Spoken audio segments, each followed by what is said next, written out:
Hey, I'm so happy that you're tuning in. So, this is part one of an interview that I did with a longtime viewer of my channel, and it is on the topic of beauty, on the topic of insecurities, on how the insecurities came, because we are not born with insecurities with regards to beauty. They are forced upon us from outside, from ideas from others, from ideas that we take on as ourselves. And there's nothing wrong with that. It's only wrong when you don't do something with it and you let it control your life. So I hope you enjoy this first part. The second part will be up as soon as it will be up. And in the meantime, I wish you so much fun and so much joy and so much insights with this interview with a mystery guest. Oh, mystery woman. Well, I'm super happy that you're here and that you want to dive deeper into this topic of beauty and what beauty means to us, actually, because and I will ask you a lot of questions about this and to hear how it is for you. But my feeling about it is that it's like if you're not aware, you're just going to go with whatever is presented to you as a beauty ideal. Mm-hmm. You just go with that, and all of a sudden you might wake up and think, hey, wait a minute. Who made this up? Like, where does this actually come from? I wanted to ask you first, what do you think of the new series that I've started on YouTube on this topic? Well, it's interesting because this is like a topic that's popped up for me throughout this journey, like time and time again.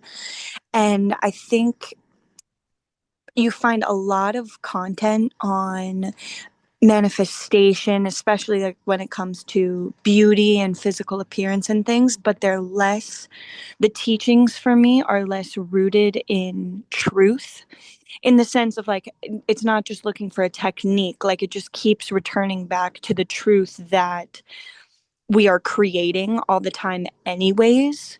Yeah. So I'm not really looking for lots of different tactics and things, and that's why I think I love this series so much, is because it's focused on this underlying, like it all revolves around this underlying truth that is how we manifest anything in our lives. And I find it so interesting too because this thing that's been calling me towards beauty, I find is something that's really helping me learn more about myself and my belief systems and really giving me the opportunity to like put my creatorship to the test. Mhm.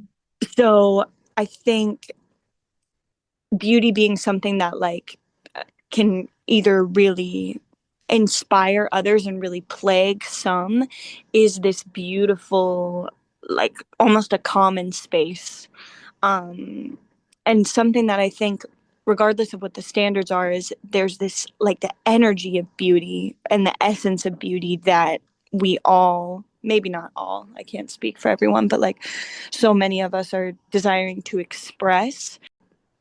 So yeah, I feel like this series is exactly around that more so than just like another tactic, another technique, something like this. Yeah. Wow, so beautifully and eloquently expressed.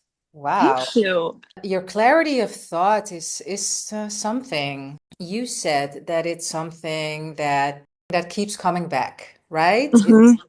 And it feels like sometimes you feel you're there, and sometimes you feel you're completely off. Can you explain to me what that is? Like, when do you feel you're there, and when do you feel it's off?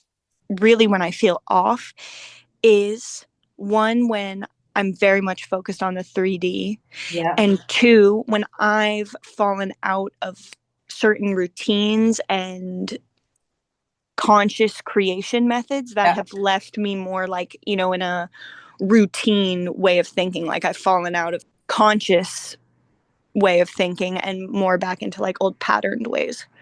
Hmm.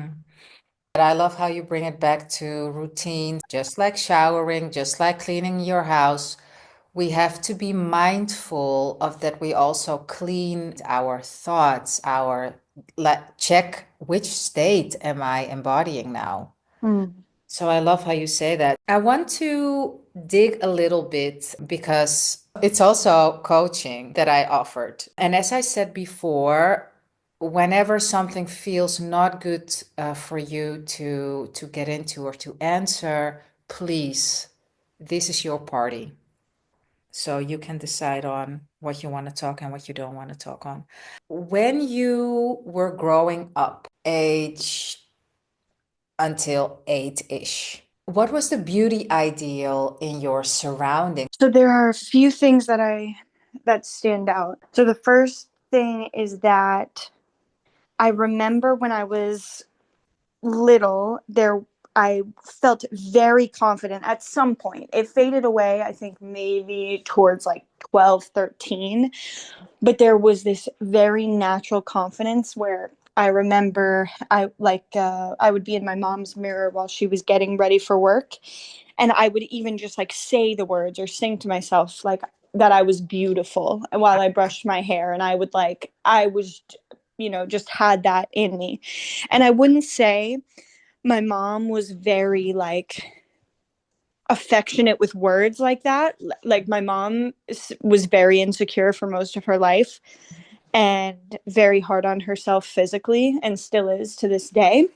My sisters were or 15 and 13 Yeah. when I was 8. And so they were a little bit older. So everything I learned about like beauty and makeup and fashion, if we want to group that in with beauty, was from them. And I remember them also being like very judgmental of girls who would take pictures of themselves or girls who would like post pictures of themselves because they were feeling confident. And so this instilled within me something where it was like, oh, okay, don't be too full of yourself. Don't post pictures of yourself. Like almost this more humble, even though in reality I realize it's not. And then I do remember no, still around this age, I don't really remember comparing myself to anybody or Yeah. feeling inadequate. It Yeah. was more so just like soaking in what I had been learning from my mom and my sister. Was your father or some kind of a father figure in the picture? No father figure around. The last time like he was in my life was when I was 5. Yeah. And that's when he left our life, and that's when my so there's 4 kids total. Yeah. There's 3 girls and then 1 boy. So Yeah. in my household we grew up with 4 women and my brother. I can imagine. I don't know. I don't want to put words in your mouth, but just like if you can feel into it a little, do you think that has had an effect on how your mom felt about her worth? 100%. Because and especially because he was her high school boyfriend, and Yeah. then she really wasn't with anybody for like it was just him, so all of her worth Yeah. in terms of like lovability did come from him, and he was very manipulative and abusive. So I think that her self-worth was very much impacted by that, and also by my grandma, her mother, Yeah. has always been very like hard on herself for her looks and very insecure, so it feels like something that like is a familial Yeah. thing Yeah. deep. Like a generational pattern. Yes. Because the reason why I'm going there, it is likely that because we copy our caregivers in energy and we soak up their vibration, especially when you're really little, right? When your Yeah. subconscious is wide open and your conscious is not. And listen, for anyone listening, this is not about a blame game because we all came in here to explore topics. We all came into this life experience saying, okay, I'll have that horrendous experience and that one and that one and that one. And we came here to figure out that we are actually creators and how we can turn this into a beautiful hero's journey with, Mm. 'cause that's just the part of it, and that's the only way that I look at life and want to look at life, because the rest is just victim, because it's either or, you're either a victim Hmm. or you're a creator. But Absolutely. yeah, but then still, it is very beneficial to have kind of an idea like, okay, so that's where it came from. Because then we can put it into kind of that box and we're like, okay, I understand. Nice. Now I can let it go. Mm. So how's that for you? Good. And I like that approach too of like, because especially when I'm living more in the creator seat, and then I realize I'm also simultaneously creating my past. There's a Yeah. part of me that doesn't want to acknowledge that. Hmm. But like you said, just being able to sort like, oh, okay, this pattern's coming from my mother or from this part of my childhood, it does help me like put it somewhere so that I can move from it. Yeah, because and you know what the great thing is, and that's so wonderful that we're speaking on the subject, because you're also on board with the simultaneous time thing. The conversation we're having now is all also benefiting that version of you and that age. So at the end of this conversation, Mm. you will not only have helped yourself, but also her, and also your mom, and also your sisters and Mm. brothers. And that's why what I love about this, because we are all one. And when we make whole things within ourselves, we make it whole for the collective. And then the closest ones to us are our family line, our bloodline. But we're doing Mm. this for everyone. And that's the amazing thing of it.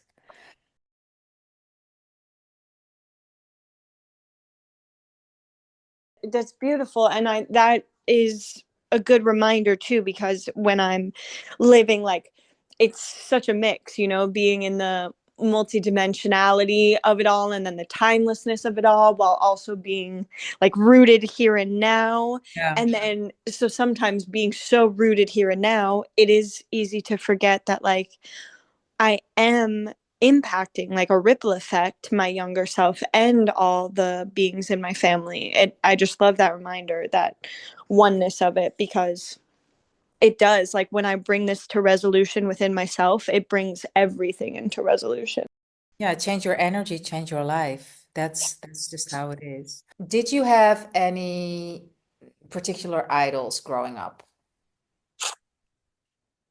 In terms of beauty, I would say no, none that I can like, none that come to mind. Oh, that's interesting. I love that. Fast forward to the time that you really started to get uncomfortable at times with your physical looks. Okay, so I would say that there was like the little inklings of it sometime throughout middle school, like if I was picked on, things like this. Yeah. And maybe even a little in high school, but I had a boyfriend for years throughout high school and college, so that kind of, it didn't even have me questioning my looks, although I wouldn't say I was very super confident. I was never feeling down. Yeah. And maybe that was because of some kind of security I was getting from that years long relationship. Yeah. And then when I kind of more so started off on this path, I would say around 2020, like Yeah. really when I fully started diving in. Um, And this path, you mean conscious creation? Yeah, even like maybe less of conscious creation and more of like the awakening to it all. Okay. And then I would say in like 2022 is when the more actualization started to take place, where I was consciously creating. But Yeah. it was like from 2020 up until that point, it was really like unlearning and also awakening to the true nature. Um, and this is where I'd say in 2021 is when I had like the roughest time with my physical appearance, and like feeling such deep hatred that I would have rather wanted to stop living and existing then continue on as like as myself. So I'm happy that you can share it. I still feel there might be some bits and pieces there that don't feel good Mhm. talking about it, and which is great because I think I can assist you in some relief there.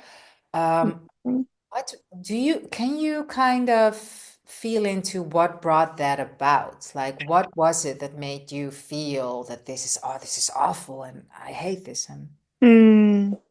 I think there was a combination of things. Like the first thing was that after being out of that very long term relationship, I ended up being with another person who was my best friend for many years. And this was like such a profound spiritual connection for me that when this kind of split, yeah, it required me to, it left me feeling somewhat like rejected, yeah, which then required me, because I had never experienced a love that deep with another individual. yeah, And then when that was seemingly gone, it was like all of my worth and that love had left along with it. yeah, So there was the process of that really sparked it. But then like the hatred that I'm thinking that I'm feeling in the times that I'm referencing, like, wow, I don't even know where, other than like I can only say comparison to what I wish I appeared as based on like the current beauty standards. yeah, And then almost like the distress of feeling, knowing so deeply and experiencing life as this like grand creator, and then being so confused sometimes as to why I would choose this or why I would choose this yeah. kind of a thing.